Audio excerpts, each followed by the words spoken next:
Hello friends, ಹೇಗಿದ್ದಾರೆ ಎಲ್ಲರೂ? ನಾನು ನಿಮ್ಮ ಕೃತಿ ಅಕ್ಷು. ಉಪ್ಪಿಟ್ಟು ಅಂದ್ರೇ ಎಲ್ಲರೂ ಮುರಿತಾರೆ. ಅಂಥದ್ರಲ್ಲಿ ಈ ಥರ ಮಸಾಲೆ ಉಪ್ಪಿಟ್ಟನ್ನು ಒಂದ್ಸಲ ಟ್ರೈ ಮಾಡಿ ನೋಡಿ. ಮೊದಲನೇದಾಗಿ ನಾನು ಇದಕ್ಕೆ ದಪ್ಪ ರವಾನ ತೊಗೊಂಡಿದ್ದೀನಿ, ಕೇಸರಿ ರವೆ. ಇದಕ್ಕೆ 1 ಸ್ಪೂನಷ್ಟು ಆಯಿಲ್ ಹಾಕ್ಕೊಳ್ತಾ ಇದ್ದೀನಿ. ಇದನ್ನು ಲೋ ಫ್ಲೇಮಲ್ಲಿ ಇಟ್ಕೊಂಡು ಫ್ರೈ ಮಾಡಬೇಕು.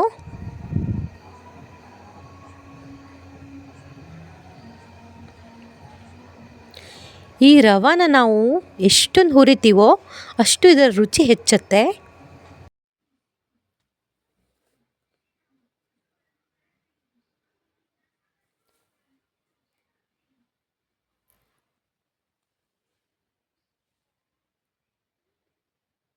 ನೋಡಿ, ಇದೀಗ ಕಲರ್ ಚೇಂಜ್ ಆಗ್ತಾ ಇದೆ. ಈಗ ಇದನ್ನು ತೆಗೆದಿಟ್ಕೊಳ್ತೀನಿ. ಈಗ ಇನ್ನೊಂದು ಪಾತ್ರೆಗೆ ಎಣ್ಣೆ ಹಾಕ್ಕೊಳ್ತಾ ಇದ್ದೀನಿ. ಎಣ್ಣೆ ಸ್ವಲ್ಪ ಬಿಸಿ ಆದಮೇಲೆ ಉದ್ದಿನಬೇಳೆ 1.5 ಸ್ಪೂನಷ್ಟು ಹಾಕ್ಕೊಂಡಿದ್ದೀನಿ.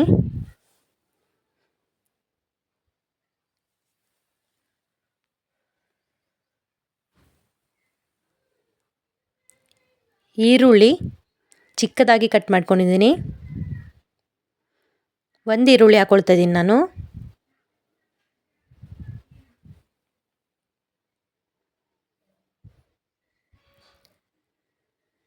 ಈಗ ಶುಂಠಿನ ನಾನು ಚಿಕ್ಕದಾಗಿ ತುರಿದಿಟ್ಕೊಂಡಿದ್ದೆ, ಅದನ್ನು ಹಾಕಿದ್ದೀನಿ.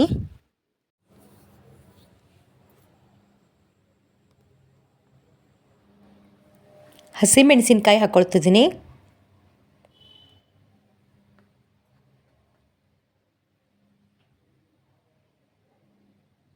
Tomato 1 tomato ಹಾಕ್ಕೊಳ್ತಿದ್ದೀನಿ.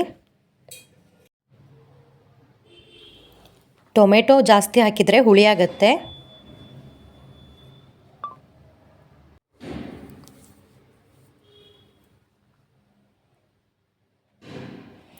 ಇದು ಸ್ವಲ್ಪ ಸಾಫ್ಟ್ ಆದಮೇಲೆ ನಾನು ತರಕಾರಿನ ಚೆನ್ನಾಗಿ ತೊಳೆದು ಚಿಕ್ಕದಾಗಿ ಕಟ್ ಮಾಡಿ ಇಟ್ಕೊಂಡಿದ್ದೀನಿ.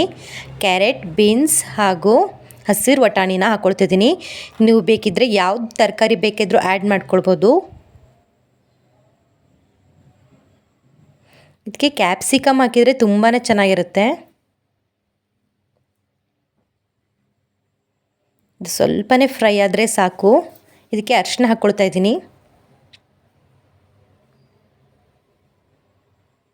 ಈಗ ನೀರು ಹಾಕ್ಕೊಳ್ತೀನಿ. ರವೆ ಎಷ್ಟು ತೊಗೊಂಡಿದ್ದೀವೋ ಅದ್ರ 1 ಪಟ್ಟಷ್ಟು ನೀರು ಹಾಕ್ಕೊಳ್ತಿದ್ದೀನಿ.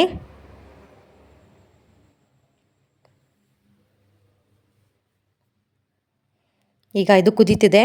ಇದಕ್ಕೆ ರುಚಿಗೆ ನಾನು ಮ್ಯಾಗಿ ಮಸಾಲನ ಸ್ವಲ್ಪ ಹಾಕ್ಕೊಂಡಿದ್ದೀನಿ. ಈಗ ಕೊತ್ತಂಬರಿ ಹಾಕ್ಕೊಳ್ತಿದ್ದೀನಿ.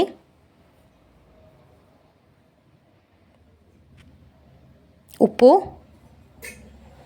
ಸ್ವಲ್ಪ ನೋಡಿಕೊಂಡೇ ಹಾಕ್ಕೊಳ್ಳಿ. ಈಗ ರವಾನ ಹಾಕ್ಕೊಳ್ತಿದ್ದೀನಿ, ಹುರಿದಿಟ್ಟಿರುವಂತಹ ರವೆ. ಲೋ ಫ್ಲೇಮಲ್ಲಿ ಇಟ್ಕೊಂಡು ಚೆನ್ನಾಗಿ ಮಿಕ್ಸ್ ಮಾಡ್ಕೊಳ್ಬೇಕು.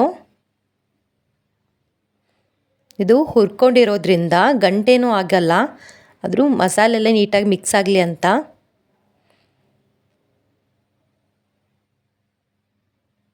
ಇದನ್ನು ಸ್ವಲ್ಪ 2 ಮಿನಿಟ್ಸ್ ಅಷ್ಟು ಕ್ಲೋಸ್ ಮಾಡಿ ಇಟ್ಟರೆ ಸಾಕು. ನೋಡಿ ಎಷ್ಟು ಚೆನ್ನಾಗಾಗಿದೆ.